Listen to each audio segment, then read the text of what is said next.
आज आज हम आपके मुलाकात अलीगढ़ की मशहूर पेंटिंग के क्षेत्र में एक हस्ताक्षर से करा रहे हैं, डॉक्टर इंदिरा अग्रवाल जी से। डॉक्टर इंदिरा अग्रवाल जी ने अपने यहाँ पर एक आर्ट गैलरी लगा रखी है जिसका कि आज समापन है।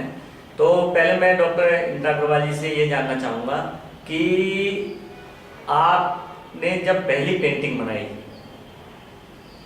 उस समय आपको किस तरीके का महसूस हो रहा था, वह बताएं। बचपन तो मेरा ग्वालियर में बीता था, जहाँ पर मेरे घर में सभी डॉक्टर या इंजीनियर थे। एक गॉड गिफ्ट था मेरे को कि मैं एक कोने में पेंटिंग बनाती रहती थी। तो घर वाले सब ये कहते थे कि इसे कुछ नहीं आता, ये आगे बढ़ ही नहीं सकती है और ना ही इसकी जनरल नॉलेज अच्छी है, लेकिन फिर मैं बनाती रही। बीए तक मैंने पेंटिंग ली और गोल्ड मेडल मिलता रहा मुझे। पापा मेरे को बहुत सपोर्ट करते थे कि नहीं, जिसकी जहाँ इच्छा हो वहाँ करो। उस वक्त मेरा कुछ काम यहाँ लगा हुआ है जो कि बहुत ही महीन और बहुत सुंदर काम था उस समय का। वो आज नहीं पढ़ाया जाता है, इतना मैं समझ रही हूँ, क्योंकि शायद 20-25 साल पुरानी बात है ये। उसके बाद में मैंने बहुत ये महसूस किया कि खाली ड्राइंग से काम नहीं चलने वाला। फिर मैंने अपनी लाइन चेंज करी। फिर मैंने ज्योग्राफी से एमए किया ग्वालियर शिवाजी यूनिवर्सिटी से, और उसके बाद वो सब छोड़ दिया क्योंकि शादी हो गई, सब छोड़ छाड़ दिया। ठीक उसके 12 साल बाद फिर एक नई उमंग सी मन में आई, खाली समय लगा, तो मैंने फिर ड्राइंग से फिर एमए भर दिया टीकाराम डिग्री कॉलेज से। और पहली पेंटिंग बनाई थी मैंने गणेश जी की। तो गणेश जी की जब मैंने ड्रॉ करना शुरू किया तो मुझे लगा कि मेरे को सब कुछ मिल गया, अब मुझे कहीं पीछे मुड़ने देखने की ज़रूरत नहीं है। क्योंकि उस वक्त मैं थोड़ा सा मानसिक रूप से भी परेशान रहती थी, घर में अकेली बिल्कुल रहती थी, छोटा था और घर में डॉक्टर साहब भी सुबह निकलते थे रात को। तो वो पूरा समय मैंने अपना ड्राइंग में दिया, ड्राइंग और पेंटिंग में, ड्रॉ करने में। गणेश जी की मैंने कम से कम नहीं तो 50 स्केचेस एक दिन में जल्दी इस तरह से काम करती थी। पहले गणेश जी की, फिर शिव की, मतलब बिना देखे जैसे समझ में आ रहा है ऐसे मैं। तो उस वक्त एमए फर्स्ट कर लिया, मैं सेकंड कर लिया। इस दौरान मैंने कम से कम नहीं तो 35 पेंटिंग बनाई। हाँ, एक आर्टिस्ट से मैं बहुत प्रभावित हुई, मकबूल फिदा हुसैन से। उनका जो मॉडर्न वर्क था वो मुझे बहुत अच्छा लगता था कि ना चाहते हुए वो अपनी सारी बात कह जाते थे। बहुत सुंदर हम बना नहीं सकते थे उन दिनों, और बहुत मॉडर्न हमको आता नहीं था, रियलिस्टिक भी हमें नहीं आता था, हम ऐसे उसमें दौर में गुजर रहे थे। तो हमने मकबूल फिदा हुसैन की जो ड्राइंग, बोल्डनेस वाली जो ड्राइंग थी, हमने वो कैच करी कि हमको भी अब ऐसे ही करना चाहिए, क्योंकि हम पीछे वापस आ नहीं सकते। आगे हमें पता नहीं है कि कैसा पसंद करते हैं लोग। मकबूल फिदा हुसैन उसमें बहुत मशहूर थे, तो हमने उनकी बहुत स्टडी करी, किताबें भी पढ़ी, पेंटिंग्स की शो देखे उनके हमने। और उसके बाद मैंने उन्हीं की पैटर्न पे 2 पेंटिंग बनाई थी, एक झूला झूलते हुए और एक आपस में बातें करते। फिर मुझे ऐसा लगा कि हाँ, अब कुछ नया मैं कर सकती हूँ।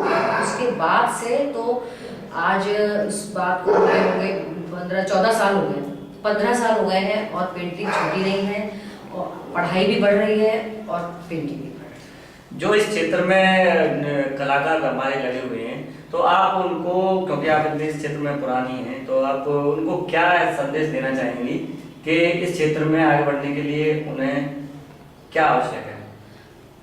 इस क्षेत्र में आगे बढ़ने के लिए तो यदि शिक्षा के लाइन में जाना है, आर्ट एजुकेशन में आगे बढ़ना है, तो एमए के बाद में एमए करिए चाहे एमएफए करिए, उसके बाद में नेट, पीएचडी, दुनिया भर की इतनी सारी एजुकेशन हो गई है कि बिना इसके एजुकेशन के आपको प्रोफेसरशिप, लेक्चरशिप नहीं मिलेगी। ये तो बिल्कुल सही है।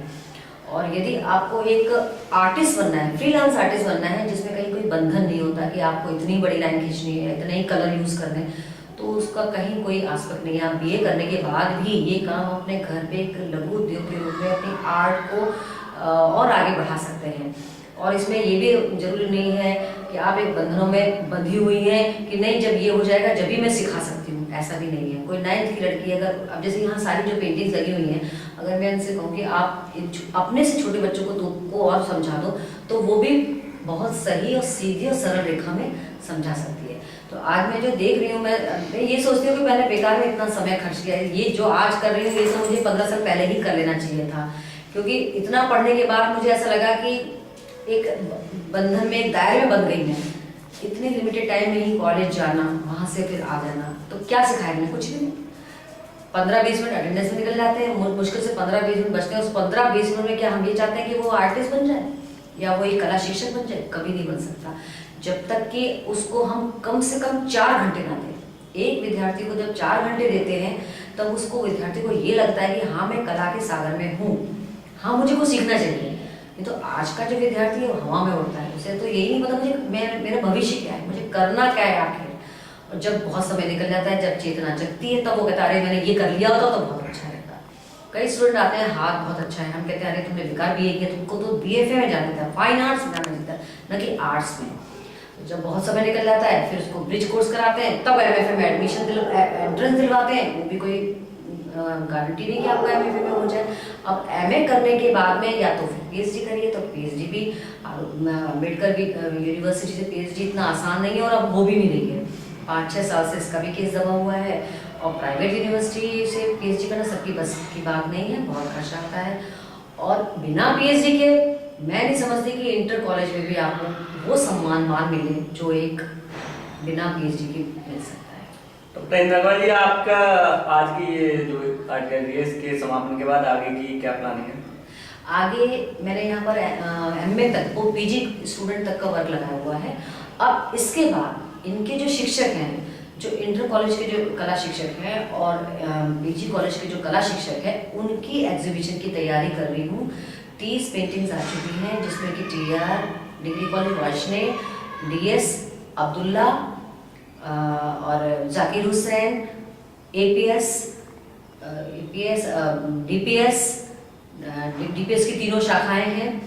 और उसके अलावा हाथरस में एक स्कूल नया अभी खुला है, कोई बहुत अच्छा स्कूल का, जिसकी ब्रांच नोएडा में है, वहाँ का भी एक टीचर है, उसने भी पेंटिंग भेज दी मुझे। तो और एक दो हैदराबाद की भी 2 पेंटिंग, एक पेंटिंग हैदराबाद से भी आई हुई है। तो काफ़ी पेंटिंग्स आ चुकी हैं और उसकी तैयारी कर रही हूँ। इसके बाद एक और फिर वो हो गया है हम लोग का अलीगढ़ मुस्लिम यूनिवर्सिटी का, और हमारा पैक्ट हो गया है association with Indira education society.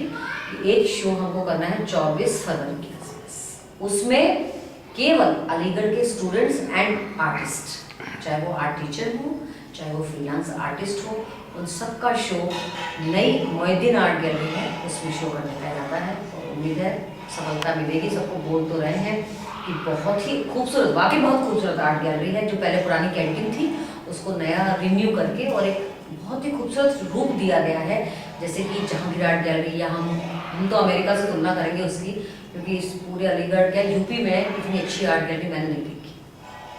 Doctor Indira Agarwal जी ने अपनी पेंटिंग्स में हर रंग में एक अलग संदेश देते हुए कई ऐसी पेंटिंग्स बनाई हैं जिससे कि बहुत ही मनमोहक संदेश जाता है। मैं चमन शर्मा cityazkar.com के लिए कैमरामैन के साथ चमन शर्मा। ठीक।